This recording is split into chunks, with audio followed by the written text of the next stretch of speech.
குலதெய்வம் ஸ்ரீ மாரியம்மனின் அருளாசியோடு நான் உங்கள் ஜோதிடர் ஸ்ரீமதி கவிதா சக்திவேல், திருப்பூர் மாவட்டம்.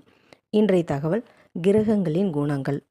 குருவோட நட்சத்திரமான புனர்பூசம், விசாகம், பூரட்டாதி, புதனோட நட்சத்திரமான ஆயில்யம், கேட்டை, ரேவதி இந்த நட்சத்திரத்தில் பிறந்தவங்க சாத்வீக குணத்தில் செயல்படுவாங்க. அமைதி, ஒழுக்கம், நிதானம் இருக்கும்.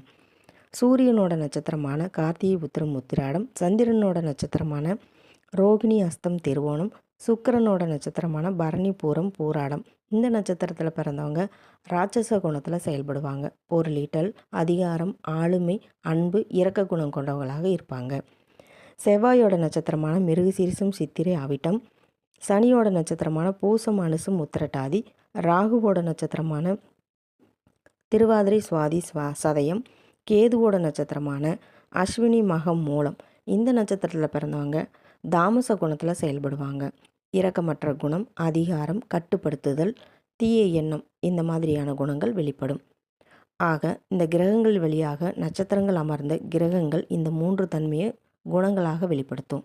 லக்னாதிபதியோ 7ஆம் அதிபதியோ நின்ற நட்சத்திரம் எந்த குணத்தில் உள்ளதோ அதன் காரக பலனை நிச்சயம் தருவாங்க.